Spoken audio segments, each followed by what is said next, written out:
आदरणीय सभापति जी, विकसित भारत के निर्माण में सबसे बड़ा रोल देश के युवाओं का है। हमें डेमोग्राफी का डिविडेंड, उस पर हमारा भी बल है। जो अभी स्कूल कॉलेज में है, वही विकसित भारत के सबसे बड़े लाभार्थी बनने वाले हैं। और इसलिए उनके अंदर एक स्वाभाविक भाव है कि जैसे जैसे उनकी उम्र बढ़ेगी, वैसे वैसे देश की विकास की यात्रा बढ़ेगी। और जो उनके लिए एक बहुत बड़ा और एक प्रकार से विकसित भारत का बेस हमारे यहाँ स्कूल कॉलेज के नौजवान है, वो हमारा सामर्थ्य है। पिछले 10 साल में लगातार इस तबके को, इस बेस को मजबूत करने के लिए हमने बहुत सोची समझी रणनीति के तहत काम किया है। 21वीं सदी की शिक्षा कैसी होनी चाहिए, शिक्षा नीति के लिए पहले सोचा तक नहीं गया। जो चलता है चलने दो, जैसा होता है होते रहो। करीब 3 दशक के अंतराल के बाद नई राष्ट्रीय शिक्षा नीति लेकर के हम आए। 3 दशक के अंतराल, इस नीति के तहत बहुत सारे इनिशिएटिव है। उसमें एक की मैं चर्चा करता हूं, पीएम श्री स्कूल। ये पीएम श्री स्कूल आज करीब 10-12 हजार स्कूल ऑलरेडी बन चुके हैं और नए बनाने की दिशा में हम आगे बढ़ रहे हैं। आदरणीय सभापति जी, एक महत्वपूर्ण निर्णय हमने शिक्षा नीति में बदलाव लाया है। मातृभाषा में पढ़ाई और मातृभाषा में परीक्षा, इस पर हमने बल दिया है। देश आजाद हुआ, लेकिन ये कुछ गुलामी की मानसिकता कहीं कहीं जकड़ के रखा था ना, उसमें ये हमारी भाषा भी थी। हमारी मातृभाषा के साथ घोर अन्याय हुआ और गरीब का बच्चा, दलित का बच्चा, आदिवासी का बच्चा, वंचित का बच्चा वो इसलिए रुक जाए ताकि उसको लैंग्वेज नहीं आती है। ये उसके साथ घोर अन्याय था।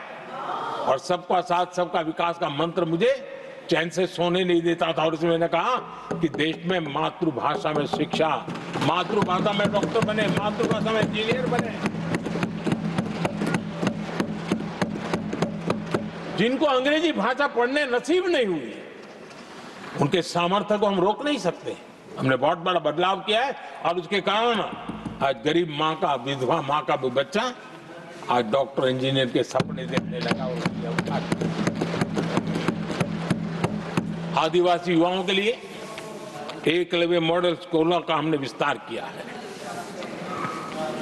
10 साल पहले करीब 150 एकलव्य विद्यालय थे, आज 470 है, 470 हो गए। और अब हम 200 और ज्यादा एकलव्य स्कूल की दिशा में आगे बढ़ रहे हैं। आदरणीय सभापति जी, हमने सैनिक स्कूलों में भी बहुत बड़ा रिफॉर्म किया और सैनिक स्कूलों में हमने बेटियों को भी प्रवेश की व्यवस्था की। आप स्वयं सैनिक स्कूल के विद्यार्थी रहे, पहले बेटियों के लिए उसके दरवाजे बंद थे। और आप भी जानते हैं कि सैनिक स्कूलों का महात्मा क्या होता है, उसका सामर्थ्य क्या होता है, जिसने आप जैसे व्यक्तियों को जन्म दिया है। अब वो अवसर मेरे देश की बेटियों को भी मिलेगा। हमने सैनिक स्कूल के दरवाजे खोल दिए और अभी हमारी सैकड़ों बेटियां देशभक्ति के इस माहौल में अपनी पढ़ाई कर रही हैं और देश के लिए जीने का जज्बा सहज रूप से उनके भीतर पनप रहा है। आदरणीय सभापति जी, युवाओं के ग्रूमिंग में एनसीसी की बहुत बड़ी भूमिका है। हम में से जो भी एनसीसी के संपर्क में रहा है, उसे मालूम है कि उस उम्र में और उस कालखंड में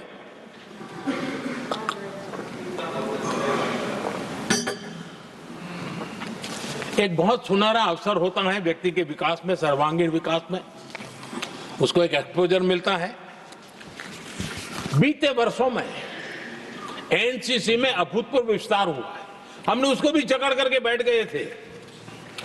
2014 तक एनसीसी में करीब 14 लाख कैडेट हुआ करते थे, आज वो संख्या 20 लाख पार कर गई।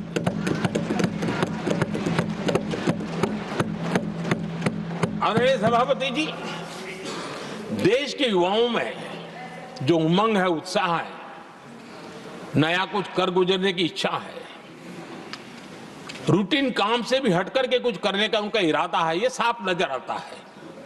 जब मैंने स्वच्छ भारत अभियान चलाया, मैंने देखा है कि आज भी कई शहरों के नौजवानों की टोलियां अपने तरीके से, स्वयं प्रेरणा से स्वच्छता के अभियान को आगे बढ़ा रही है। कोई झुग्गी झोपड़ी में जाकर के शिक्षा के लिए काम कर रहे हैं, कई नौजवान कुछ न कुछ कर रहे हैं।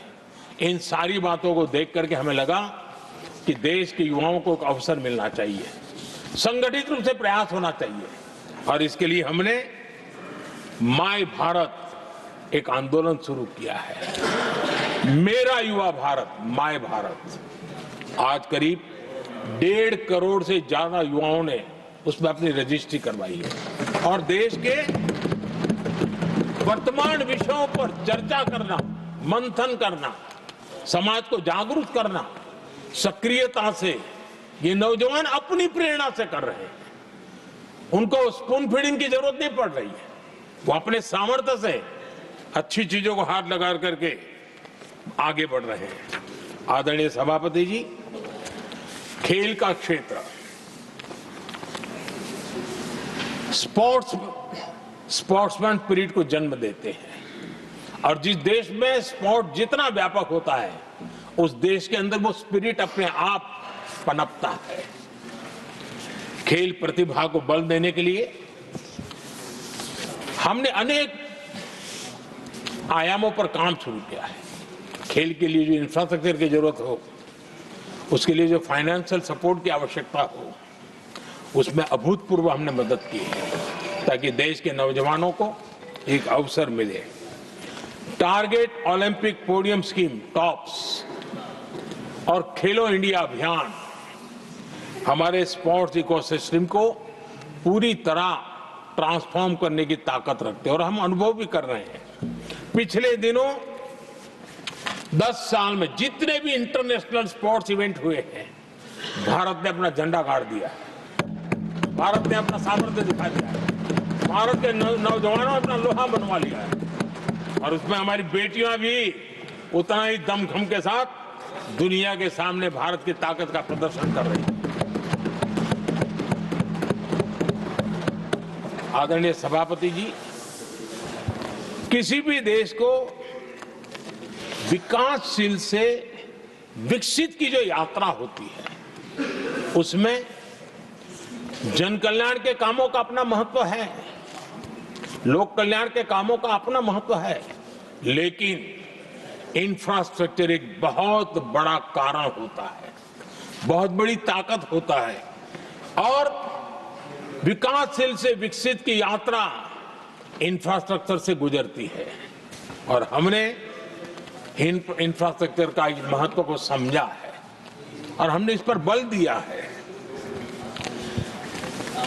और जब इंफ्रास्ट्रक्चर की बात होती है, तो ये भी जरूरी है कि वो समय सर पूरे हो, जिसकी हम कल्पना करें, योजना करें, आवश्यकता समझे, लेकिन लटके रहे तो उसका फायदा नहीं मिलता है, उससे टैक्स पेयर का पैसा भी बर्बाद होता है, और देश उस लाभ से वंचित रह जाता है, अनेक सालों तक इंतजार करता है, उसका बहुत बड़ा भारी नुकसान होता है, जिसको शब्दों में गिना नहीं जा सकता है। कांग्रेस के कालखंड में अटकाना, भटकाना, लटकाना, ये उनका कल्चर बन गया था, और उसके कारण ये राजनीति का हिस्सा था। किस प्रोजेक्ट को करने देना, नहीं करने देना, उसमें राजनीतिक तराजू रहता था। सबका साथ सबका विकास का मंत्र नहीं होता था।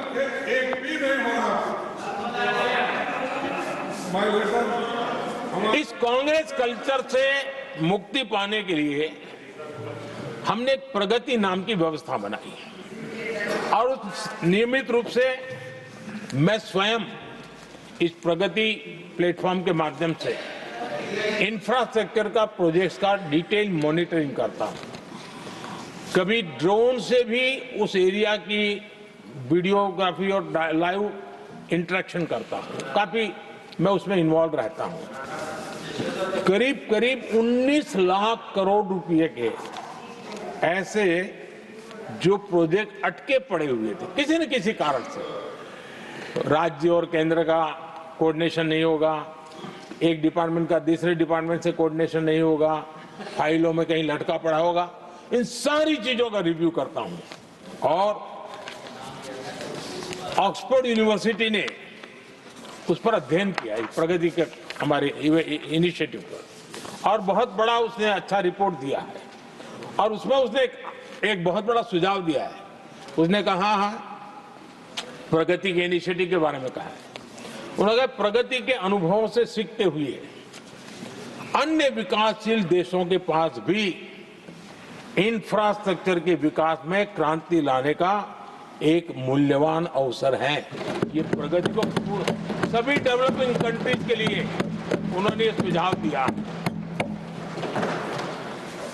पहले काम कैसे होते थे, मैं तथ्यों के साथ कोई उदाहरण देना चाहता हूं ताकि पता चले कि कैसे देश को नुकसान किया गया है।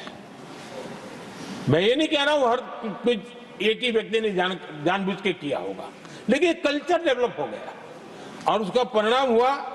अब देखिए उत्तर प्रदेश में हम एग्रीकल्चर, किसान, भाषण तो बहुत बढ़िया दे देते हैं, अच्छा लगता है, भड़काने का काम करने में क्या जाता है, कोई जो इन्वेस्टमेंट तो है ही नहीं, भड़काते रहो दुनिया को, कोई काम तो करना नहीं है।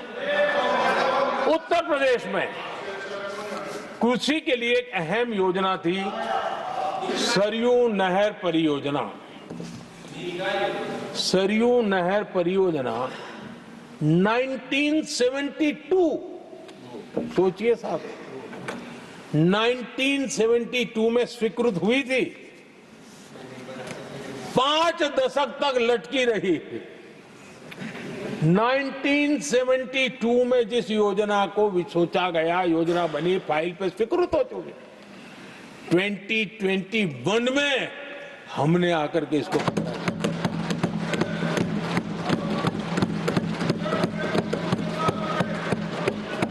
आदरणीय सभापति जी, जम्मू कश्मीर की Udhampur Srinagar Baramulla rail line, Udhampur Srinagar Baramulla rail line in 1994 में स्वीकृत हुई थी।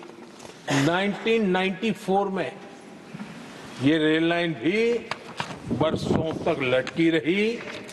3 दशक बाद आखिरकार हमने 2025 में इसे पूरा किया।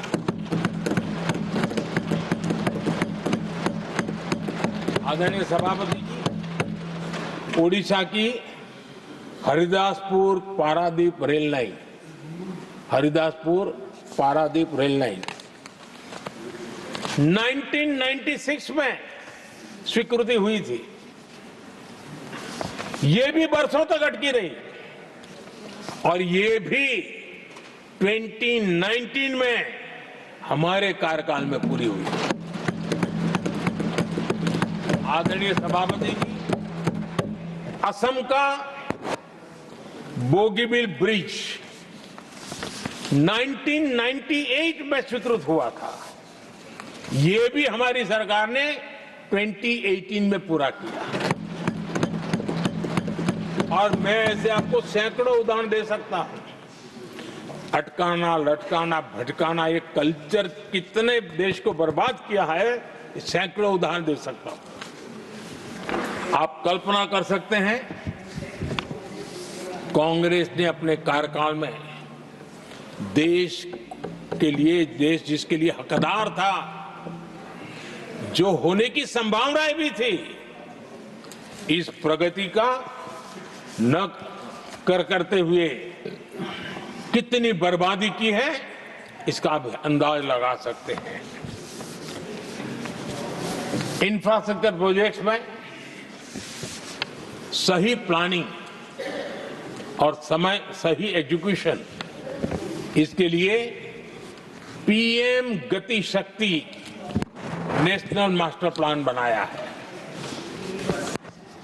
पीएम गति शक्ति में जो लोग डिजिटल वर्ल्ड में इंटरेस्टेड हैं, उनके लिए जरूरी है समझना, और मैं तो चाहूंगा इसको राज्यों ने भी उपयोग करना चाहिए।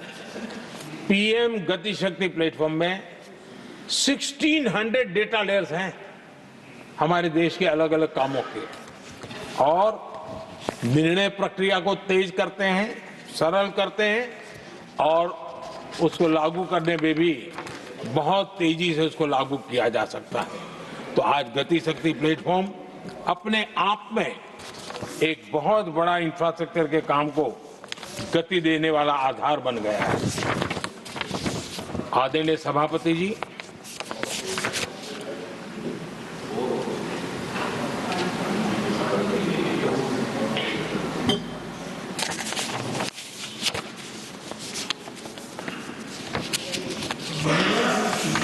आज के नौजवानों को ये जानना बहुत जरूरी है कि उनके माँ बाप को मुसीबतों से जिंदगी क्यों गुजारनी पड़ी, देश की ऐसी हालत क्यों हुई, उनको जानना बहुत जरूरी है। अगर बीते दशक में डिजिटल इंडिया के लिए हम प्रोएक्टिव न होते, हम कदम न उठाते, तो आज जैसी सुविधाएं लेने में हमें कई साल इंतजार करना पड़ता। ये हमारे प्रोएक्टिव डिसीजन और प्रोएक्टिव एक्शन का परिणाम है कि आज हम समय के साथ या कहीं कहीं समय से आगे चल रहे हैं। आज देश में 5G टेक्नोलॉजी दुनिया में सबसे तेज गति से व्याप्त हमारे देश में बना है। आदरणीय सभापति जी, मैं अतीत के अनुभवों से कह रहा हूं, कंप्यूटर हो, मोबाइल फोन हो, एटीएम हो, ऐसी कई टेक्नोलॉजी दुनिया के कई देशों में हमारे से बहुत पहले पहुंच चुकी थी, लेकिन भारत में आते आते दशकों बीत गए, तब जाकर के पहुंचा। अगर मैं हेल्थ की बात करूं, बीमारी की बात करूं, टीकाकरण की बात करूं, जैसे चेचक, बीसीजी का टीका, जब हम गुलाम थे तब दुनिया में वो टीकाकरण हो रहा था, कुछ देशों में हो चुका था, लेकिन भारत में ये दशकों बाद आया। पोलियो की वैक्सीन हमने दशकों तक इंतजार करना पड़ा, दुनिया आगे बढ़ चुकी थी, हम पीछे रह गए थे। कारण यह था, कांग्रेस ने देश की व्यवस्था को ऐसे जकड़ करके रखा था। उनको लगता था सारा ज्ञान सरकार में जो बैठे हैं उन्हीं को है, वही सब कर लेंगे, और उसी का एक परिणाम था लाइसेंस परमिट राज। मैं देश के नौजवानों को कहूंगा, लाइसेंस परमिट राज का कितना जुल्म था, देश विकास नहीं कर सकता था, और लाइसेंस परमिट राज यही कांग्रेस की पहचान बन गई थी। आदरणीय सभापति जी, कंप्यूटर का जब शुरुआती दौर था तो कंप्यूटर को इंपोर्ट करना चाहता है तो उसके लिए लाइसेंस लेना होता था, कंप्यूटर लाने के लिए, और कंप्यूटर लाने के लाइसेंस पाने में भी सालों लग जाते थे। आदरणीय सभापति जी, वो दिन थे मकान बनाने के लिए सीमेंट चाहिए, तो सीमेंट के लिए भी परमिशन लेना पड़ता था मकान बनाने के लिए।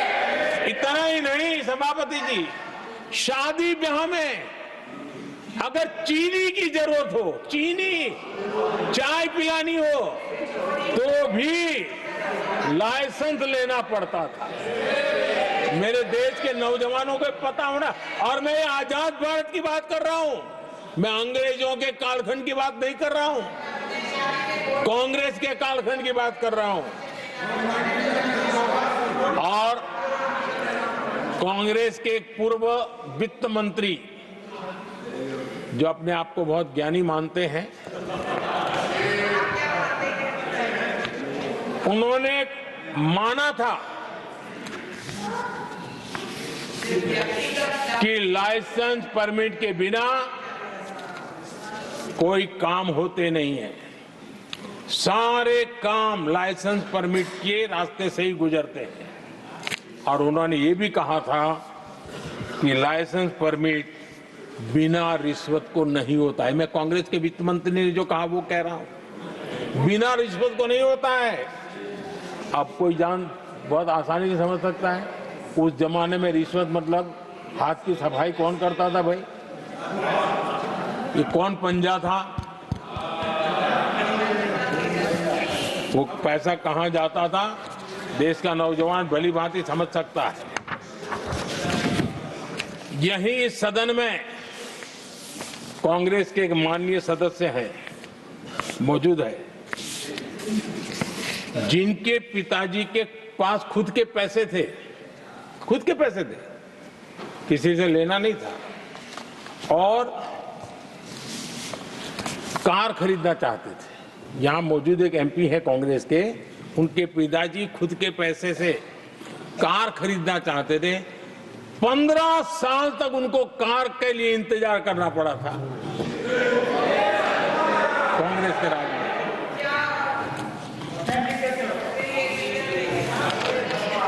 आदरणीय सभापति जी,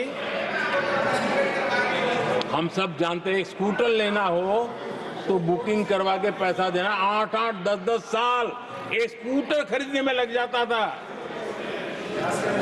और अगर मजबूरी में स्कूटर मानो बेचना पड़ा तो उसके लिए सरकार से परमिशन लेनी पड़ती थी। यानी कैसे देश चलाया इन लोगों ने। और इतना ही नहीं, गैस सिलेंडर एमपी को कूपन दिया जाता था, एमपी को कूपन दिया जाता था कि तुम इलाके में 25 लोगों को गैस कनेक्शन दे सकते हो। गैस सिलेंडर के लिए कतार लगती थी। टेलीफोन कनेक्शन, नाक को दम आ जाता था टेलीफोन कनेक्शन के लिए। देश के नौजवानों को पता होना चाहिए कि ये जो आज बड़े बड़े भाषण झाड़ रहे हैं, उन्होंने क्या किया था, देश को पता होना चाहिए। आदरणीय सभापति जी, ये सारी पाबंदियां और लाइसेंस राज की नीतियों ने भारत को दुनिया की सबसे धीमी आर्थिक वृद्धि दर में धकेल दिया। लेकिन क्या आप जानते हैं, इस कमजोर वृद्धि दर को, इस विफलता को दुनिया में किस नाम से कहने की शुरुआत हो गई? हिंदू रेट ऑफ ग्रोथ कहने लगे। एक समाज का पूरा अपमान, विफलता सरकार में बैठे हुए लोगों की, काम न करने के सामर्थ्य बैठे हुए लोगों का, समझ शक्ति का अभाव बैठे हुए लोगों का, दिन रात भ्रष्टाचार में डूबे हुए लोगों का, और गाली पड़ी एक बहुत बड़े समाज को, हिंदू ग्रेट ऑफ ग्रोथ। आदरणीय सभापति जी, शाही परिवार के आर्थिक कुप्रबंधन और गलत नीतियों के कारण पूरे समाज को दोषी ठहराया गया और दुनिया भर में बदनाम किया गया। जबकि हम इतिहास देखें तो भारत के लोगों का तरीका और नीतियां, भारत के स्वभाव में लाइसेंस राज नहीं था, परमिट नहीं थी।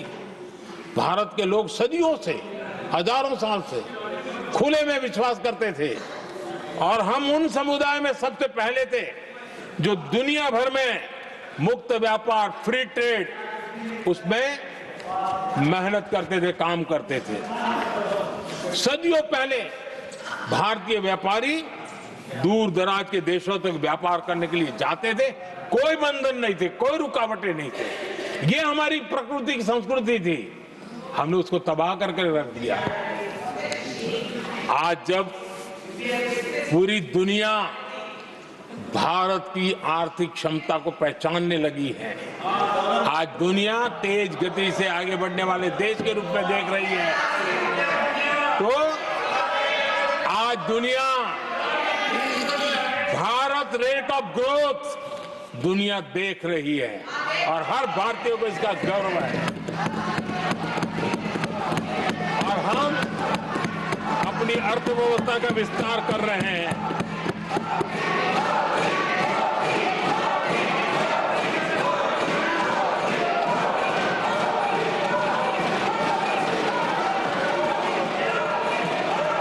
आदरणीय सभापति जी, आदरणीय सभापति जी,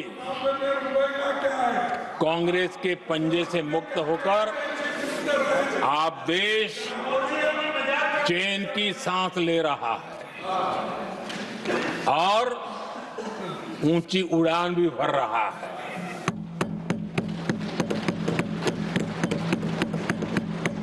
कांग्रेस के लाइसेंस राज और उसकी कुनीतियों से बाहर निकलकर हम मेक इन इंडिया को बढ़ावा दे रहे हैं।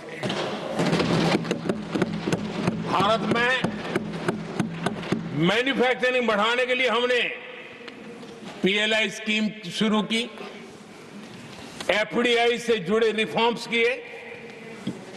आज भारत दुनिया का दूसरा सबसे बड़ा मोबाइल प्रोडक्शन वाला देश बना है।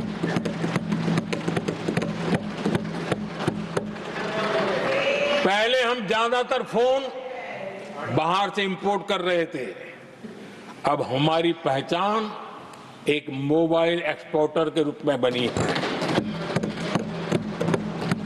आदरणीय सभापति जी, आज भारत की पहचान डिफेंस मैन्युफैक्चरिंग की बनी है। 10 साल में हमारा डिफेंस प्रोडक्ट्स 10 गुना एक्सपोर्ट बढ़ा है, 10 साल में 10 गुना बढ़ा है।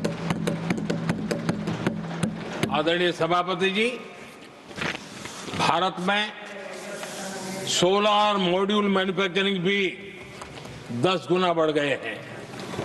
आज हमारा देश दुनिया का दूसरा सबसे बड़ा स्टील प्रोड्यूसर देश है।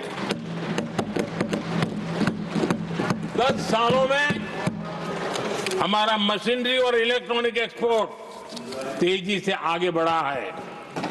बीते 10 सालों में भारत का टॉयज एक्सपोर्ट 3 गुना से ज्यादा बढ़ गया है। इन्हीं 10 सालों में एग्रो केमिकल एक्सपोर्ट भी बढ़ा है। कोरोना के कालखंड में हमने 150 से ज्यादा देशों को वैक्सीन और दवाइयां सप्लाई की। मेड इन इंडिया, हमारे आयुष और हर्बल प्रोडक्ट का एक्सपोर्ट भी बहुत तेज गति से बढ़ा है और बढ़ रहा है। आदरणीय सभापति जी, खादी जो कांग्रेस ने की तो सबसे बड़ा एक काम करते ना खादी के लिए, तो भी मुझे लगता है हाँ ये आजादी के आंदोलन के लोगों से कुछ प्रेरणा आगे बढ़ा रहे हैं, वो भी नहीं किया। खादी और विलेज इंडस्ट्री का टर्नओवर पहली बार 1.5 लाख करोड़ से ज्यादा हुआ। 10 साल में इसका प्रोडक्शन भी 4 गुना हुआ।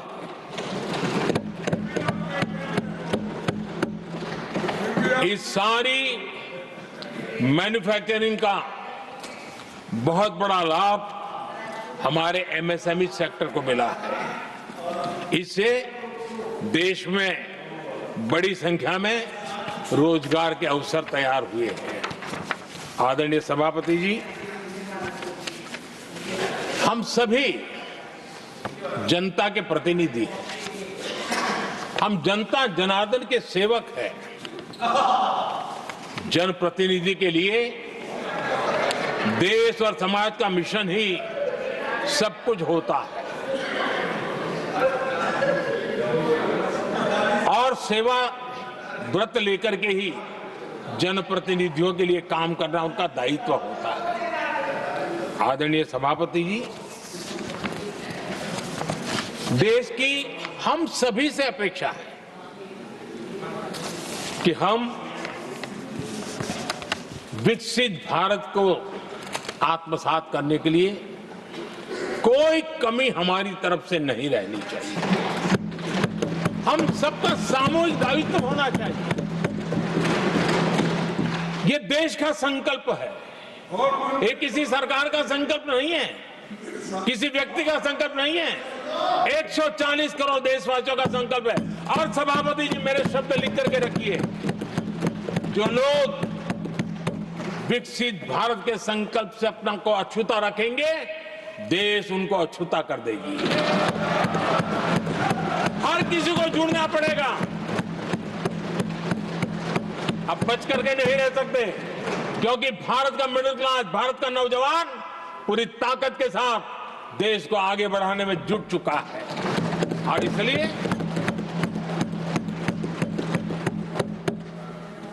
आदरणीय सभापति जी, जब प्रगति की राह पर देश चल पड़ा है, विकास की नई ऊंचाइयों को देश अर्जित कर रहा है, तब हम सबकी भूमिका बड़ी महत्वपूर्ण है।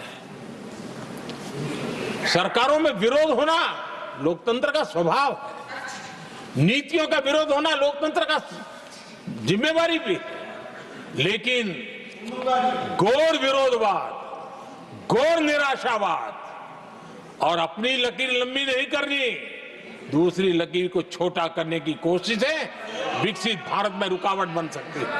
हमें उसे मुक्त होना होगा और हमें आत्ममंथन भी करना होगा, निरंतर मंथन करना होगा। मुझे भरोसा है कि सदन में जो चर्चा हुई है उसमें से जो उत्तम चीजें हैं उसको लेकर के हम आगे बढ़ेंगे और हमारा मंथन जारी रहेगा।